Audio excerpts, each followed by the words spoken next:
Welcome everybody to the second session of Geospatial Quality Data. We warmly welcome you today, and we also welcome Dr. Ariza. ¿Hay alguien escuchando? Todavía no, se escucha. Les platico un poquito cómo va a ser la dinámica de la sesión, al igual que todas las demás. Cada uno de los ponentes tiene 20 minutos para hacer su exposición. Por ahí nos van a estar apoyando con algunas tarjetitas para que si tienen preguntas las vayan formulando. Y al final va a haber una sesión de preguntas y respuestas. Para iniciar, me voy a permitir leer la semblanza curricular de nuestros dos participantes. El doctor Francisco Javier Ariza López, ingeniero agrónomo, obtuvo su doctorado en Ingeniería en Agronomía en la Escuela Politécnica Superior de la UJA. Algunos puestos que ha desempeñado: 1990-1991 en Cartografía y SIG del IPADE, en el Servicio Centralizado de Información del Territorio en 1992 de la Universidad de Córdoba, en Ingeniería de Proyectos en 1993, Minas de Almadén y Arrayanes, en el Departamento de Física Aplicada, profesor asociado en 1994 en la Universidad de Córdoba, en el Departamento de Ingeniería Cartográfica del 95 al 2009 en la Universidad de Jaén. Algunos cargos académicos que ha desempeñado: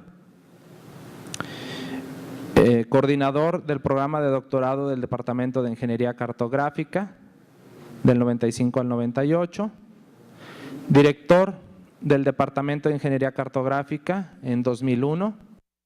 1, 2, 3, 4, ¿me escucha bien? ¿Sí? Ok, perfecto. De 1999 a 2004. Director experto en evaluación de la calidad de la información geográfica del 2009 al 2011. Director máster de evaluación y gestión de la calidad de la información geográfica del 2011 hasta la actualidad. Algunos otros cargos desempeñados: fue miembro de la Comisión de Investigación de la UJA, fue responsable de la autoevaluación de la calidad de la titulación de Ingeniería en Geodesia y Cartografía de la Escuela Politécnica Superior de UJA, fue comisario organizador del Premio Nacional Francisco Coelho, primera y segunda edición, es miembro del Comité 148 de la Asociación Española de Normalización, AENOR, de 1997 hasta la actualidad. Es miembro técnico de la Comisión de Estadística y Cartografía de la Junta de Andalucía del 2011 a la actualidad. En cuanto a publicaciones, ponencias y conferencias, ha publicado 11 libros, 35 artículos, ha participado en más de 80 ponencias en congresos y más de 20 conferencias impartidas. Sus áreas de investigación: la información geográfica, procesos y calidad, aplicaciones de los sistemas de información geográfica. Ha impartido 40 cursos, ha dirigido 17 cursos, ha participado en su capacidad formadora en proyectos de fin de carrera: 50 proyectos dirigidos, 10 tesis dirigidas, 3 tesis en ejecución, 19 becas dirigidas, 11 investigadores recibidos. En fin, es parte de su currículum. Voy a leer algunos de los títulos de los libros que ha escrito el doctor: Fundamentos de evaluación de la calidad de la información geográfica, Normalización en información geográfica, de la familia ISO 19100, Control posicional en cartografía, Casos prácticos de calidad en producción cartográfica, Calidad en producción cartográfica, GeoTIFF, un estándar para el intercambio de información geográfica, raster. Doctor, bienvenido. La semblanza curricular del doctor Vieira: José Antonio Vieira Medrano. Bienvenido, doctor. Es licenciado en Geografía por la Universidad Nacional Autónoma de México, doctor en Geografía por la Universidad Complutense de Madrid en el año de 1999, con mención sobresaliente cum laude. Estudió un curso de especialización en Trabajo, Empleo y Desarrollo por la Universidad Complutense de Madrid en el año 2000. Algunos de los cargos que ha ocupado en los últimos años: como investigador asociado C de tiempo completo del Departamento de Geografía Social del Instituto de Geografía de la UNAM, del 2000 al 2005. Actualmente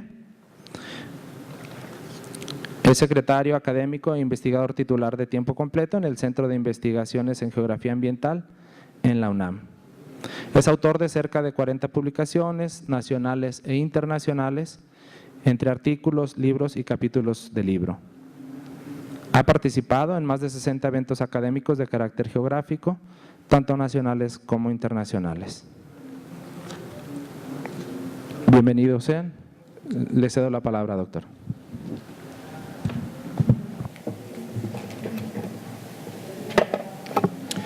Nada, buenos días a todos. Bueno, en primer lugar, deseo agradecer a la organización de la Conferencia Internacional de Geografía y Medio Ambiente y especialmente al INEGI la amable invitación que me ha realizado. Para mí es un verdadero honor estar hoy aquí con ustedes y coincidir pues, con grandes gurús en el campo de la información geográfica y de la geomática. Además, personalmente, el presentar el día de hoy esta presentación pues ha supuesto un motivo de reflexión y de mejora personal que también agradezco. Bueno, para aquellos que quieran contactar conmigo podrán encontrar en la copia que les pasen de la presentación mi dirección y mi correo. El objetivo de la presentación que les voy a realizar es presentar unas perspectivas de futuro de lo que yo entiendo en el campo de la calidad de la información geográfica. Es una perspectiva de futuro muy personal, muy condicionada por lo que es mi hacer docente, investigador y profesional. Para llegar a estas perspectivas de futuro, pues indudablemente he partido de algún sitio. Son pues, lo que yo considero unos rasgos actuales y tendencias en la geomática y en la información geográfica. Para acercarnos a esta idea que yo tengo, simplemente a modo de reflexión, les traigo aquí lo que yo considero que es la evolución en los últimos 25 o 30 años. Hemos pasado del mapa, por medio, ahí está la cartografía automatizada, los sistemas de información geográfica y digamos que estamos en el marco, en la fecha de las infraestructuras de datos espaciales. Ha habido grandes cambios, pero digamos que hay una idea básica que todavía sigue siendo común a estos casos. El mapa era un modelo, es un modelo cartográfico donde lo que tenemos es representación y almacenamiento. La entrada de datos era dificultosa, analógica, etcétera, y al final había una persona que interpretaba ese mapa y lo explotaba. Y, como ahí aparece en la diapositiva, hay un flujo hacia la realidad. Las personas tomamos las decisiones e interactuábamos con esa realidad, las personas. En el campo ya de la fecha de hoy, en las infraestructuras de datos espaciales, esto sigue siendo bastante similar. Al final ha aparecido la nube, tenemos inteligencia espacial en los sistemas de información geográfica, en esos geoservicios que tenemos por detrás, la entrada de datos está facilitada, pero las personas somos los que seguimos interactuando con la realidad. El presente y el futuro yo creo que es el que aquí les presento. El que yo denomino geomática 3.0, por llamarla de alguna manera, y alinearla pues, con la web 3.0. ¿Qué aparece aquí de nuevo con respecto a la anterior? Pues lo que aparece de nuevo es un apartado que ahí pone sistemas de sensores. Es decir, nosotros ya tenemos modelos de información de la realidad, información digital. Podemos incluir modelos de conocimiento, modelos expertos muy interesantes en el ámbito de los riesgos, de las inundaciones, del clima, etcétera, pero es que además podemos enganchar. Ya hemos enganchado los sensores para alimentar de manera automatizada nuestros sistemas de información, ahora podemos enganchar los actuadores para que realmente con la información digital y con esos modelos, sin la intervención de las personas, podamos actuar en la realidad. Esa es la flecha verde que aparece por ahí abajo. Yo creo que esa es la idea importante hacia dónde va la cartografía o la geomática apoyando al resto de la sociedad. Es decir, estamos hablando de web semántica, de datos abiertos, de Big Data, de datos vinculados, de Internet de las cosas, realidad aumentada, ciudades inteligentes, agricultura de precisión, ciencia ciudadana. De todo eso es lo que va a condicionar el futuro inmediato y por lo tanto también en los aspectos de calidad. A modo de resumen, rasgos: captura de datos cada vez más masiva y barata, desarrollo de esas redes de sensores, incluyendo a los ciudadanos, datos 4D nativos, entendiendo 4D que aparece el tiempo y no como un simple punto temporal, sino como un flujo. Producción de datos oficiales basados en datos únicos, adopción de identificadores globales únicos, integración de la información geográfica con la web semántica, integración de la información geográfica de una manera muy activa con cualquier otro modelo de inteligencia artificial, mayor desarrollo de los servicios de procesamiento, etc. Esto, llevado al campo de la calidad, me hace ver estas perspectivas de futuro presente e inmediato. Tenemos retos frente a los datos, datos vinculados, metacalidad, preservación, que son más metadatos. Tenemos unas necesidades muy importantes de modelos para gestionar esto. Necesitamos una calidad mucho más útil de la que tenemos hasta ahora, desde la perspectiva del productor, de la perspectiva del usuario, ojo, y desde la perspectiva de los servicios que de manera automatizada podrán usar esa información geográfica para interactuar con la realidad. La automatización en la evaluación de la calidad es importante. Pensemos simplemente, por ejemplo, en las aplicaciones que están tan de moda de la cartografía colaborativa. Evaluar automáticamente esa información sería importantísimo. Tenemos que hacer la calidad más entendible. Vamos a seguir echando mano de la normalización. Necesitamos dar transparencia a esto de alguna manera y, por supuesto, necesitamos formación en todo esto. Bien, pues un nuevo reto son los datos enlazados, los datos vinculados. Esto es el campo de la web semántica. Y dentro de la información geográfica ya se habla de Linked Geodata. Bien, ¿qué pasa en el campo de la web semántica? Van por delante de nosotros, ya hay incluso la Semantic Web, hay una web dedicada a la calidad en la web semántica, que es la que les presento en esta transparencia. Hay algunas propuestas, los asuntos no están ni mucho menos totalmente definidos y, pues, por ejemplo, pues ellos hablan ya de calidad con respecto a distintos elementos, que muchos de ellos pues, pueden coincidir con los nuestros, pero otros no. Esta información geográfica, estos datos vinculados espaciales, pues ya se están utilizando en buscadores, navegadores facetados de información geográfica. O sea que esto es realmente ya una realidad que se está trabajando y se está investigando en ello. Bien, tenemos otro nuevo reto, que es la metacalidad. La definición de metacalidad que nos da ISO 19157 es información sobre la calidad de la información de la calidad de la información geográfica. Parece un trabalenguas, pero si se lee con tranquilidad y uno hace una disección de la definición, se acaba enterando. Básicamente, esta norma nos propone pues, unos elementos para trabajar con esta metacalidad, la confianza, la representatividad y la homogeneidad. Esta idea no es nueva de ISO 19157, ya está en alguna prenorma europea, podemos ver algo parecido en otros campos como el meteorológico y en el fondo estamos hablando de más datos que tienen que ir con nuestro dato, con nuestros metadatos. También tenemos que hablar de la preservación y de la curación de la información geográfica. Se habla de era oscura. Los datos digitales dependemos del formato, del software, del soporte para acceder a ellos. Si queremos acceder a datos de hace 10 o 15 años, seguro que tenemos problemas. Bueno, pues para asegurar que esa información pueda seguir dando beneficio en un futuro, de eso se dedica la preservación y la curación de la información geográfica. Esto significa la necesidad de incluir nuevos metadatos que acompañan a nuestros datos espaciales para que podamos seguir usándolos en el futuro. Y como metadatos, pues también habrá que verlos desde la perspectiva de la calidad. Bueno, aquí digo que la calidad del dato es 6D. Esto no deja de ser más que un eslogan. Hemos hablado de los datos 2D, los datos 2D y medio, los datos 3D, los datos 3D y medio, los datos 4D. ¿Cuántas dimensiones tienen los datos? Muchas. Pero lo importante es que los productores de datos tienen que pasar ya de pensar que los datos son 2D o 3D a pensar que los datos tienen muchas más dimensiones y que tenemos que trabajar con todas ellas.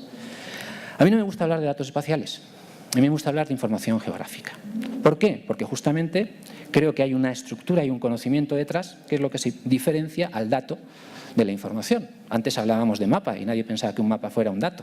Un mapa era información. Entonces, esta perspectiva de información multidimensional tenemos que tenerla muy en cuenta. no solo la posición, no solo los temas, no solo la compleción. Los metadatos también se pueden evaluar y se deben evaluar, por ejemplo. Bien, para gestionar todo esto creo que hace falta introducir las ideas de ciclo. Ciclo de vida del dato, del producto y del servicio, cosas que normalmente suelen olvidarse muchos productores, de esos ciclos de vida. Muchos producen, por lo que yo tengo de experiencia tratar con ellos, por inercia. Y no se plantean que realmente están trabajando pues, con algo que ya es digital, que es una realidad que puede ser virtual y que tiene que estar sincronizada con la realidad. Y eso es un problema. Para gestionar esto, yo creo que hacen falta modelos de gestión de información geográfica. Yo no estoy hablando de ISO 9000, ni el modelo europeo de excelencia, ni mucho menos. Esto puede incluirse ahí o no. Estoy hablando de que necesitamos modelos específicos de gestión de la información geográfica. Aquí les traigo en esta transparencia un modelo modificado, está basado en el desarrollado por la ADV alemana, al que nosotros le hemos introducido alguna mejora. Este modelo de la ADV considera 6 funciones de calidad, desde la Q1 hasta la Q6. 3 de ellas están en la parte de lo que llaman nivel de la abstracción, es decir, que realmente el modelo de aplicación esté alineado con ciertos aspectos, requisitos generales, requisitos específicos, requisitos de la calidad. La Q4, digamos que sería la evaluación interna del producto. La Q5 es la evaluación externa, ya sea con el mundo real, cuando hacemos la gran carga masiva, o cuando lo que tenemos es los procesos de actualización continuos. Y luego incluye una función Q6, que es la evaluación de la calidad frente a cualquier uso. Cualquier uso se convierte en una explotación. Bien, nosotros le hemos añadido a esto el nivel de las evidencias, pensando en la gestión, y ese nivel de las evidencias nos tiene que llevar a una mejora de nuestros productos de datos espaciales y servicios de datos espaciales. Esa es la Q7, la que nos debería de ayudar a tener una calidad como productores sostenida a lo largo del tiempo. Bien, para que todo esto funcione, creo que necesitamos un modelo distinto al que tenemos. Y yo, digamos que la idea que presento aquí es que debemos de pasar de una calidad general a una calidad particular. El modelo actual es el de la izquierda, el del paraguas oscuro. Los engranajes son los datos. Es un modelo que es una visión muy descriptiva, muy estática, muy basada en un producto tradicional, y es el que llevan las normas ISO 19100, la 19113, la 14, la 138, la 157 que lo sustituyen. Todo se pierde bajo el paraguas. Yo propongo una calidad atomizada. Cada dato, cada instancia, puede ser una relación en nuestra base de datos, su calidad individual. Cada dato, una calidad en un momento del tiempo, es decir, con su ciclo de vida. Esto nos permite trazabilidad y muchas mayores posibilidades. El dibujito abajo de los engranajes de colores y los paraguas. Podemos hacer ya extracciones, podemos hacer extracciones por calidad, en función de lo que necesitemos. Pero también podemos hacer un uso conjunto bajo un paraguas que ya no es de un único color, sino que es multicolor, donde los datos guardan su individualidad y nosotros podemos saber en el espacio qué zonas tienen más o menos calidad, en el tema, qué temas tienen más o menos calidad, en el tiempo, etc. Yo creo que este es un modelo mucho más adecuado. Tenemos que pasar de una calidad informativa, que es lo que yo veo que básicamente es ISO 19100, a una calidad operativa. Estoy hablando de un problema para los productores. De pasar de esa calidad agregada, contemplativa, muy descriptiva, que no se puede introducir en los procesos, a una calidad que sí podamos introducir. E igual que se va procesando el dato, se vaya procesando las variables, las métricas que tenemos de la calidad para obtener resultados. Algo se ha hecho. Aquí les traigo un ejemplo sacado de un proyecto europeo de EuroRoads del año 2005, desarrollado también por una universidad alemana, donde mediante unos modelos probabilísticos pues se definen cómo son los procesos que sigue la información geográfica y al final pues se obtienen unos valores probabilísticos. Este modelo no está alineado con ISO. No incluye todos los elementos o subelementos de la 19113. No incluye cruces e interacciones entre los elementos de la calidad, pero puede ser una base. Por otra parte, tenemos que pasar el foco del productor al usuario. por lo menos en la expresión de la calidad. Ya de lo que hemos estado comentando, indudablemente estaba haciendo hincapié en la parte del productor. Aquí quiero hacer hincapié en la parte del usuario. Se han hecho cosas. Hemos visto el Ordnance Survey hace un momentito, como nos presentaba, pues un montón de cosas, y ellos son pioneros en tratar también al usuario, al informarlo, darle valor añadido a su producto, por ejemplo, pues como son con guías de usuario fantásticas que yo les recomiendo que las busquen en Internet y las analicen. ¿Qué significa esto, pasar el foco del productor al usuario? Significa tener en cuenta las comunidades de interés, sus jergas, los casos de uso que realmente les son interesantes a estas comunidades de interés. Preparar ontologías, preparar ejemplos y preparar alguna herramienta que de manera automatizada sea capaz de presentar la calidad de una manera distinta u otra en función de a quién pueda estar interesado en usarla. Bien, otro aspecto importantísimo son el tema de los geoservicios. De esto pues habría mucho que decir. Y haciendo una revisión en ISO encontramos que hay normas dedicadas a la calidad del software. Encontramos ya, si nos metemos en el tema de geoservicios, que hay numerosas iniciativas, tantas que por lo menos a mí me generan confusión y una falta de acuerdo bastante grande. En lo que son la familia 19100, el TC211 no ha propuesto nada. Es decir, que ni siquiera se comenta la 19157 que va a salir en breve. Algo se ha avanzado. En Inspire, por ejemplo, tenemos la necesidad de formalizar algo aquí, en este campo, y así se ha hecho. Se habla de 3 atributos: rendimiento, capacidad. Pero esto no es un modelo general. Esto es son 3 atributos muy específicos, rendimiento, capacidad y disponibilidad, para salir del paso de unas exigencias que plantea una directiva europea y unos reglamentos que hay que implementar.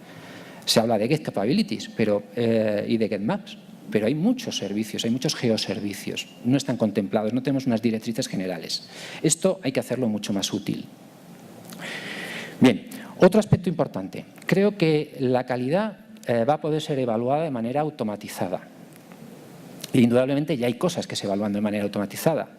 Pues la consistencia lógica sigue un modelo y eso pues, se introduce en unas reglas, en unos scripts y se puede evaluar de manera automatizada. Pero hay otras componentes que tradicionalmente no se evalúan, o si se evalúan hay que ir a campo y es caro y hay que hacer muestreos. Estamos hablando de la posición, estamos hablando de la compleción, etc. Bueno, pues yo creo que es posible tener ya geoservicios que hagan parte de esto. De hecho, en mi grupo de investigación, una de las líneas importantes que tenemos es la de evaluación de la componente posicional, pues ya tenemos un diseño de un geoservicio y estamos trabajando en un geoservicio que pueda evaluar, subir sus datos, contrastarlos con una fuente de referencia que es viva y evaluarse automáticamente la posición, la componente posicional. Esto también sería interesante para la cartografía colaborativa. Hay experiencia en todo lo que es el ámbito Wikipedia, etcétera, de valorar las aportaciones de los voluntarios, y ya hay bastantes estudios en la línea de la información geográfica, en el caso, por ejemplo, de OpenStreetMap. Por lo tanto, esto es posible ya hacerlo. Bien, otra cuestión importante es el tema de los riesgos de usuario y de productor. Siempre que se hace un muestreo, nos movemos en un marco estadístico de aceptarlo o de rechazarlo. Existen lo que se denominan riesgos de tipo 1 y riesgos de tipo 2. Los riesgos del usuario y los riesgos del productor desde el punto de vista de un ámbito más industrial de control de calidad. Bueno, yo creo que esto hay que hacerlo explícito. Hay que hacerlo explícito para que cada uno sepa lo que está asumiendo de riesgo. Y que esto no solamente debemos llevarlo al ámbito del control de la calidad, sino tenemos que llevarlo al ámbito de las aplicaciones de la información geográfica. Es decir, si yo utilizo un modelo de elevaciones generado pues ya sea por LIDAR o por restitución, etcétera, no deja de ser más que un suceso aleatorio. El todo en su conjunto es un suceso aleatorio. Y como suceso aleatorio, si yo tomo sobre él unas decisiones, puede haber riesgos de usuario y riesgos del productor. Esa idea deberíamos de introducirla. Y para que todo el mundo nos entendamos, yo creo que una de las cosas que más tendríamos que apretar aquí, y que desgraciadamente no se hace, es monetizar los riesgos. Saber lo que significa esto en dinero. Bien, La expresión de la calidad es otro problema. Nosotros venimos del ámbito de la cartografía, tenemos nuestra historia y esto pues, muchas veces nos impide hablar con otros técnicos y sobre todo también con la parte de la industria, de las tecnologías de la información y las comunicaciones con las que nos tenemos que codear. Creo que en el ámbito industrial hay términos que debemos de empezar a adoptar. Uno de ellos, por ejemplo, nivel de calidad aceptable. Tenemos que hacer transferencia tecnológica de otros sectores. Bueno, de la normalización, decir que esto va a seguir siendo una necesidad, la calidad siempre se ha asociado a la normalización y que, bueno, que hay muchas iniciativas y que van a seguir existiendo esas iniciativas, por supuesto que sí.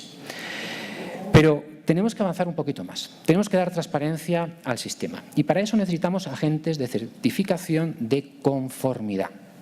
Esto es una necesidad ya y es una oportunidad de negocio.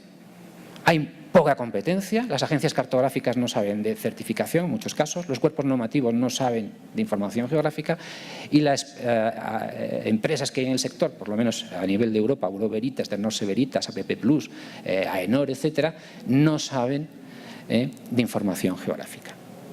Esto puede ser un nicho de empleabilidad. Para esto necesitamos formación. Nosotros tenemos en Jaén un máster que antes se ha citado al hacer la semblanza de mi currículum y bueno, pues yo de alguna manera tengo la obligación de seguir qué es lo que hay por ahí fuera. Hace 4 o 5 años solamente estaba el curso del ITC calidad de datos espaciales. Hace 5 días revisé un poco lo que había y ya en Holanda hay 3 universidades más ofreciendo cursos.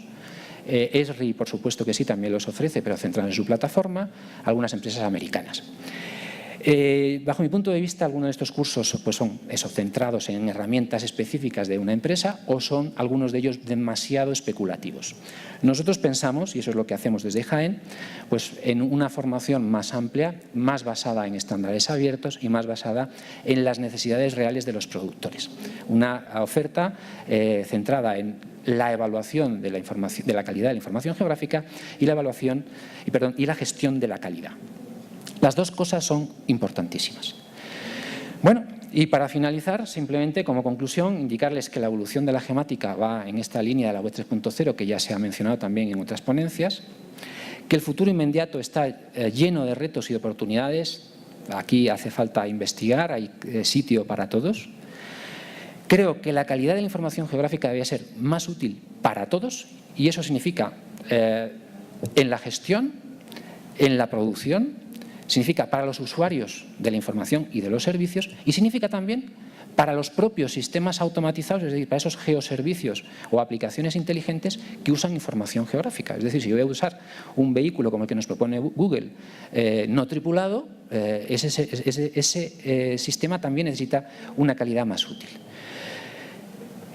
Para finalizar, como decía hace un momentito, monetizar los riesgos y formación. Nada más, muchas gracias.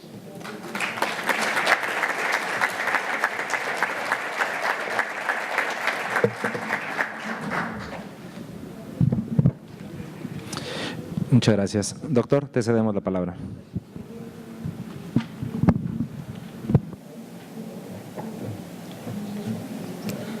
Buenos días a todos. Muchas gracias por la invitación.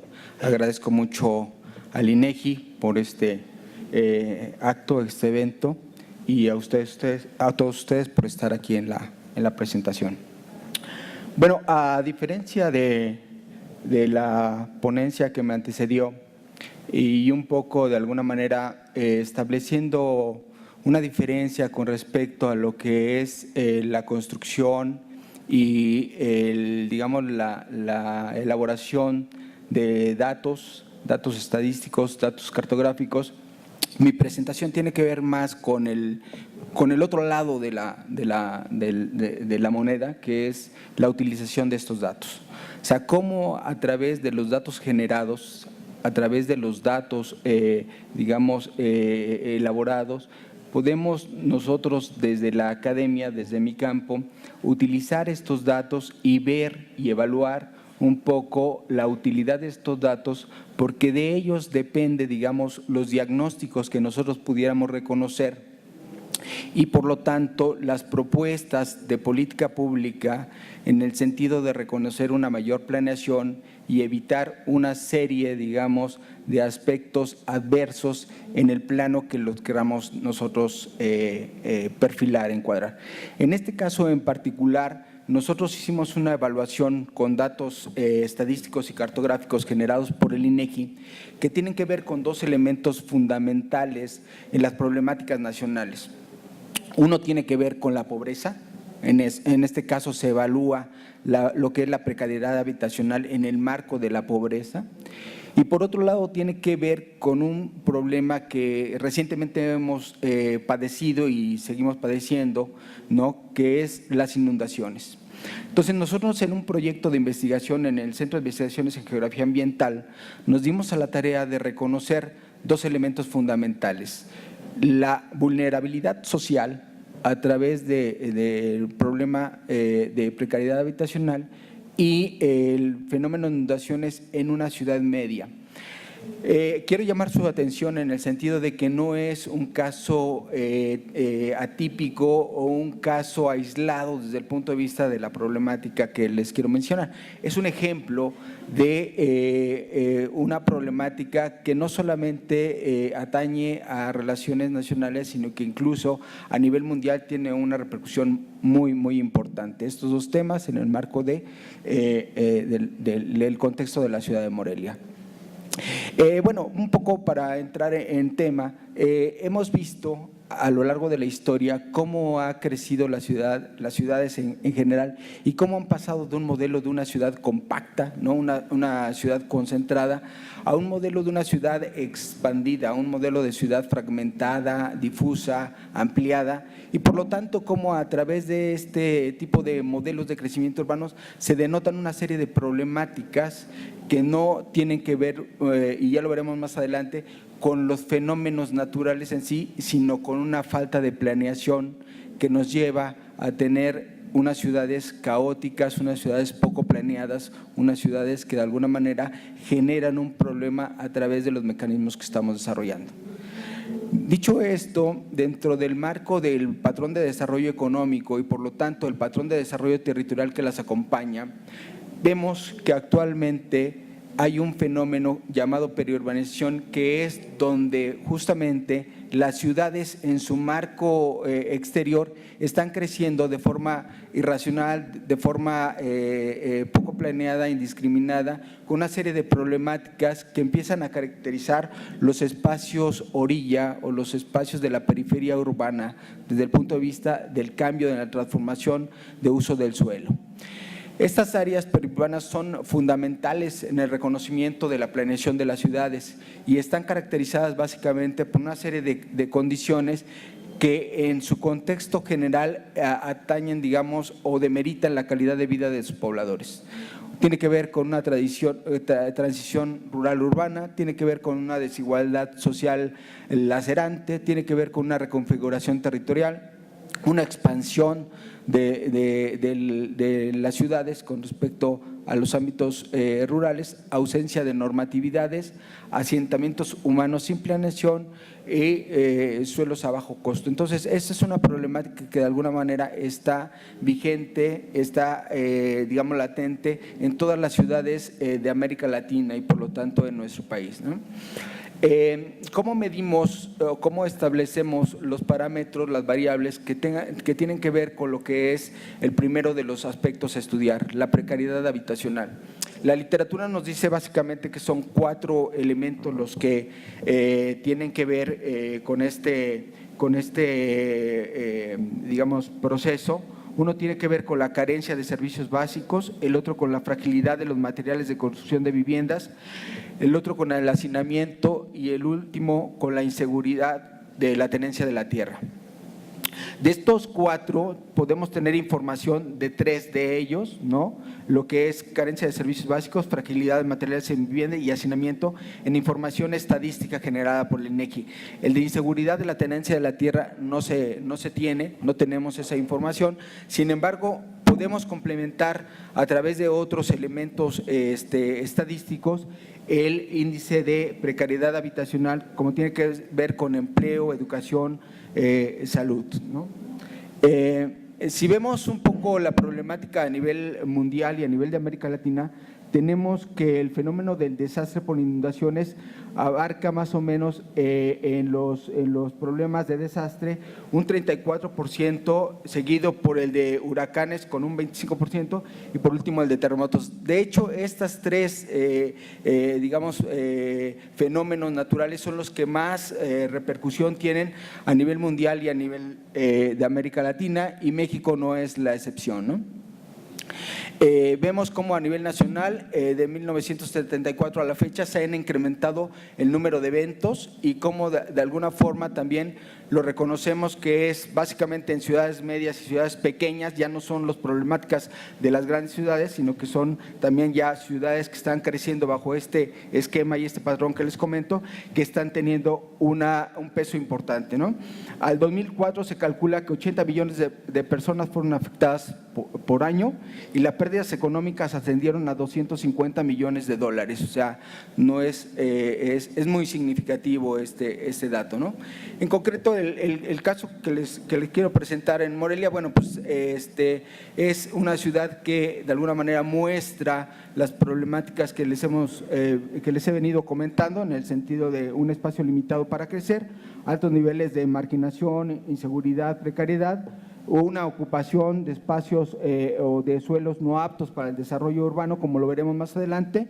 Y bueno, tan es así que en el dato del Plan de Desarrollo Municipal, Plan de Desarrollo Urbano del municipio de Morelia para 1983 se tenía un 70% de la superficie como área de reserva, y ya para el 2004 solamente quedaba un 10%, ¿no? ¿Qué pasa con nuestros planes de desarrollo urbano? ¿Qué pasa con los instrumentos de política pública que de alguna manera nos hacen o nos dicen que debe haber una planeación en ese sentido? Estas son de alguna manera las preguntas centrales del proceso de investigación, y este es el esquema del proceso metodológico que de alguna forma nos lleva a la construcción de la investigación a través de la información estadística cartográfica que nosotros reconocemos en fuentes como las que produce el INEGI, ¿no? Por un lado, una de las intenciones de la relevancia que queríamos asomar en el proyecto era establecer tanto aspectos de la geografía física en el tema meramente de la evaluación del problema de inundación y valoraciones desde la geografía humana en el sentido de evaluar la precariedad habitacional y cómo podemos correlacionar estos dos modelos para determinar políticas públicas que de alguna manera nos lleven a tomar resoluciones que vayan a la resolución de estos problemas que les acabo de comentar, ¿no? Este es el esquema del análisis de las zonas de inundación, el primer modelo a través del esquema metodológico. Las áreas en rojo son las áreas de mayor susceptibilidad de inundación. Vean cómo muchas de ellas están en el ámbito interno de la ciudad. Esta es la ciudad, ahora la veremos con mayor detalle, y esta zona es la parte norte que ahorita en la actualidad se está urbanizando.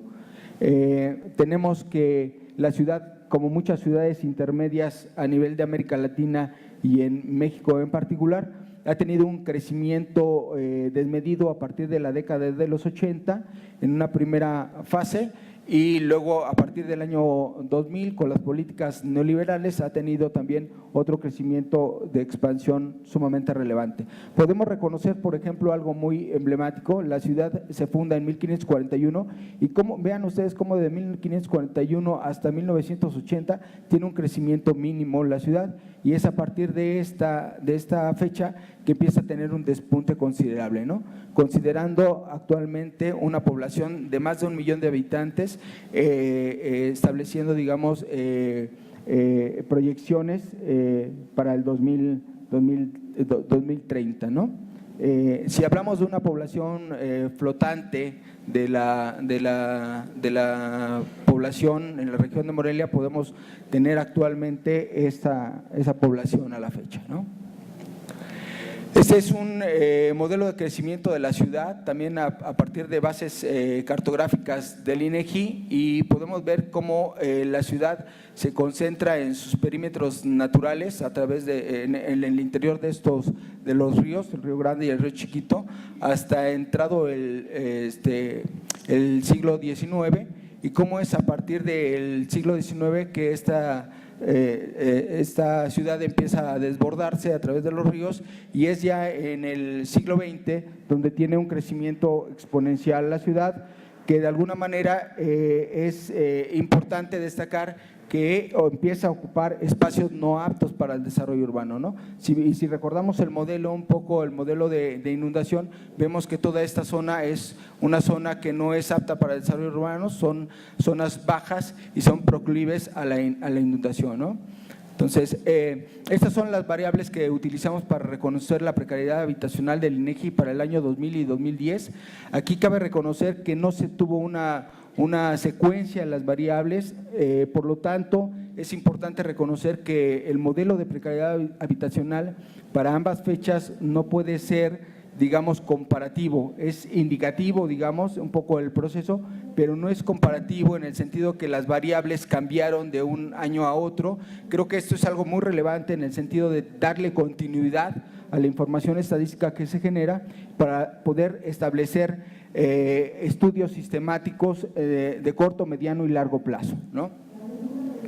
Esta es una de las cartografías que se generó a partir del modelo, la distribución porcentual de viviendas con techos de materiales precarios para el 2000, se tiene todas las variables cartografiadas y de alguna manera vean cómo es en la periferia el espacio dinámico, caótico que yo les decía en un principio, cómo es donde se concentran los mayores niveles de marginación y precariedad habitacional, y es también donde se concentran los mayores niveles de vulnerabilidad en el plano de las inundaciones, ¿no?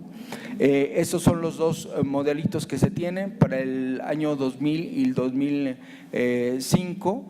Como podrán ver, sí hay una alta correspondencia, sin embargo, en sentido estricto no pueden ser comparativos en el sentido que las variables no fueron las mismas, ¿no?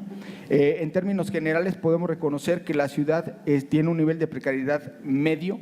Ahí es donde se concentra la mayor cantidad de población, y luego si la dividimos por diferentes anillos de crecimiento, centro, periferia inmediata y periferia exterior, vemos que el centro tiene niveles de precariedad muy bajos, la periferia inmediata está igual que la ciudad, en un nivel de precariedad medio, y es en la periferia exterior donde se tienen los niveles de precariedad alto, muy alto y medio, ¿no? Dicho esto, se hizo la correlación de ambos modelos para determinar los niveles de precariedad de la ciudad con respecto a los espacios de inundación de las áreas urbanas, y en este sentido podemos distinguir que se reconocieron básicamente dos áreas de estudio que después fueron, digamos, las colonias que se evaluaron, ¿no?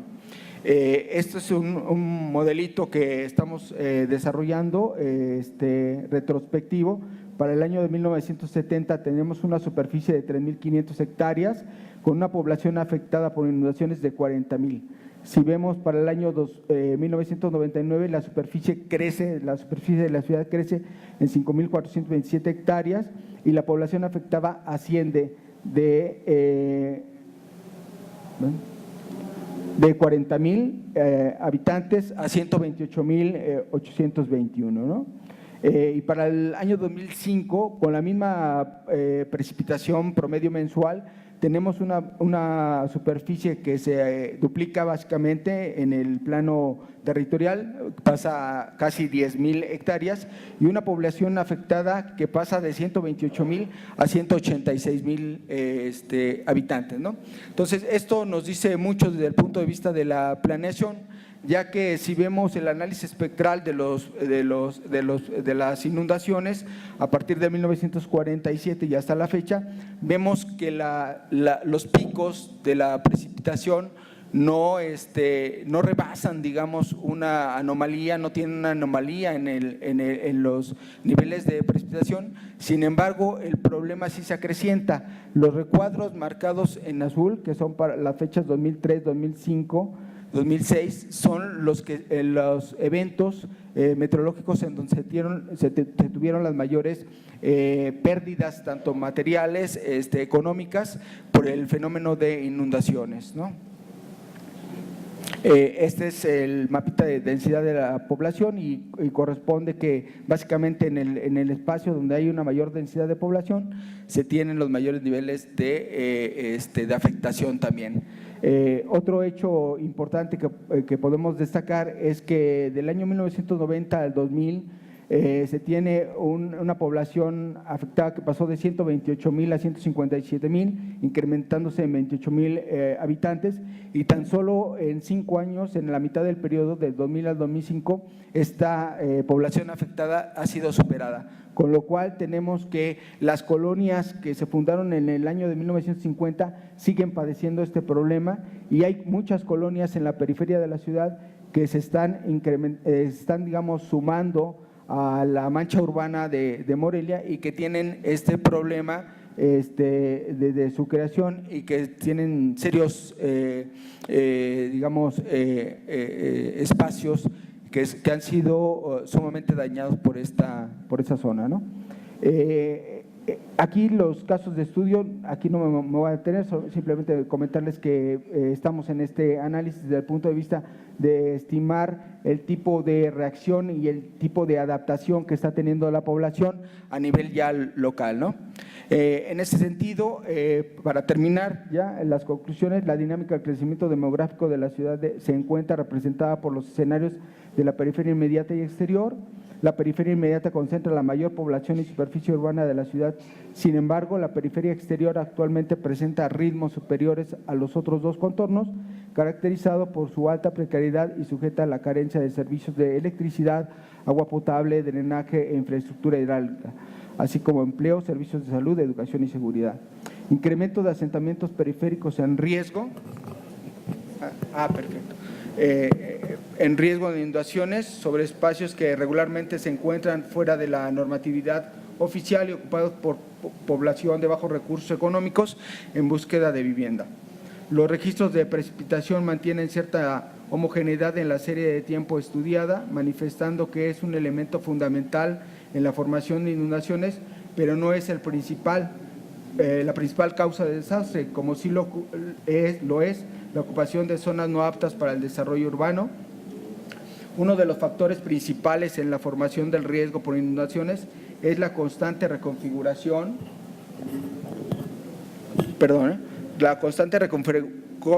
territorial mediante la incorporación de suelo sin una vocación urbana, el cual viene precedido de incremento demográfico, la migración, condiciones de precariedad, el incumplimiento de reglamentos y la carencia de una planeación adecuada que evite los asentamientos sobre zonas inseguras. Y por último, creo y manifestamos de alguna manera que para lograr mejores y más eficientes diagnósticos sobre las condiciones sociales y económicas de la población que permiten generar políticas públicas, es importante la generación de información estadística, a la vez que garantizar que se mantenga de forma sistemática a través del tiempo y a escalas detalladas. Muchas gracias.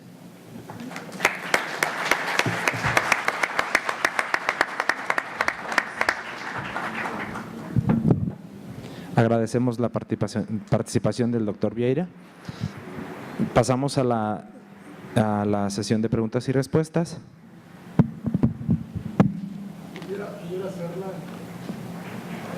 Miren, necesitamos algún micrófono para que puedan hacer la traducción.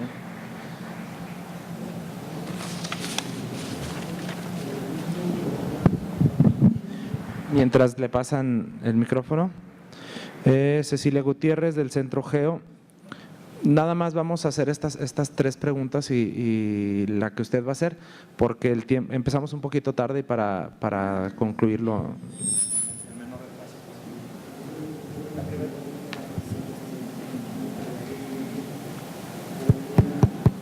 Bueno, La pregunta de Cecilia Gutiérrez del Centro Geo: ¿qué implicaciones económicas presenta el problema de calidad de datos a nivel nacional?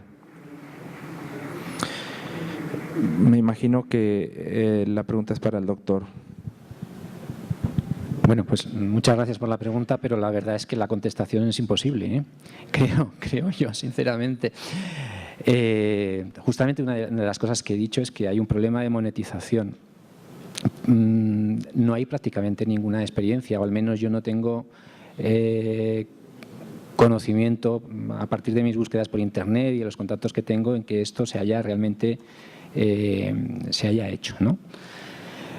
Entonces, lo que sí hay son ejemplos de qué problemas puede tener la mala calidad de un dato o de un producto. Yo, por ejemplo, les cuento a mis alumnos el caso de una cartografía náutica, un problema que ocurrió en España con un petrolero, se llamaba Urquiola, y había en España tenemos un servicio hidrográfico de la Marina que se encarga, es competente de la cartografía náutica. Había recibido avisos de que existía una aguja, es decir, una piedra relativamente superficial, y no habían actualizado la cartografía. Pasó por ahí un petrolero monocasco y aquel petrolero se rajó y hubo un vertido gigantesco. Al final, ¿qué pasa? Pues al final pasa que hay unos pleitos, hay unos seguros, hay unos juicios, y al final pues el Estado tuvo que pagar porque era el competente y era el que había mostrado una actuación, digamos que negligente en este caso. Entonces, eso es un ejemplo. Yo entiendo que cuanto más se utilice la información geográfica, no ya por personas que somos, digamos que capaces de movernos en un entorno ambiguo, sino cuando sea utilizada realmente por sistemas, como lo que he comentado, totalmente automatizados, vehículos no tripulados, etcétera, y haya problemas, alguien tendrá que dilucidar si el problema venía de la señal del GPS y del sistema GPS, si el problema venía de los sistemas de actuadores, pues que iban y no han hecho bien su labor, o si el problema venía de la información, en cuyo caso el que la haya producido tendrá alguna responsabilidad. ¿Vale? Gracias. Con un poquito de pena le voy a pedir que sea muy concreto. Es muy concreta, sí. Sí, por favor. Nada más. El tema, bueno, de la calidad de los datos, tiene que ver la vigencia de los datos. Y la pregunta es para la universidad, para el compañero de la universidad, que si tienen información vigente, dado que de 2010 para acá han pasado un montón de cosas, y nada más si han seguido estudiando eso y esté disponible información, aunque sea el caso de Morelia o de otros que estén estudiando, pero que sea vigente. O sea, han pasado muchas cosas desde 2010 para acá, ¿no? Sí, bueno, los datos últimos que tenemos desde el punto de vista estadístico es a 2010, son los que estamos trabajando, ¿no? Todavía es una investigación en proceso, ¿no? Es una investigación que se está enriqueciendo. Otro de los elementos, de alguna manera, después del diagnóstico que se ha hecho a partir de las zonas determinadas como los focos rojos en las dos problemáticas, tanto de precariedad como de inundaciones, es hacer la evaluación en campo, ¿no? Creo que eso es fundamental. No podemos de alguna manera determinar o establecer esquemas de política pública, sino, digamos, nos metemos a las zonas, que es en la fase en la que estamos, de las colonias, y es, digamos, una información muy relevante, el levantar a través de la percepción de la gente, de las vivencias mismas de los colonos, una relación relevante. También, bueno, estamos trabajando los datos a nivel colonia del INEGI, que están ya desarrollados para poder enriquecer, digamos, esta perspectiva. Eso es lo que se tiene. Gracias, muchas gracias.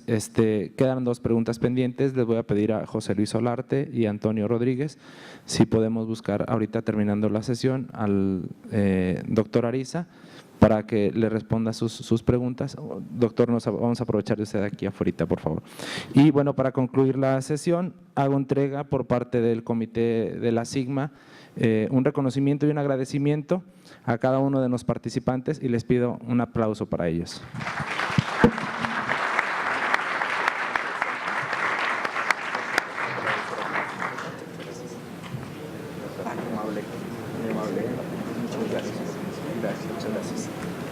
Muchas gracias por su presencia.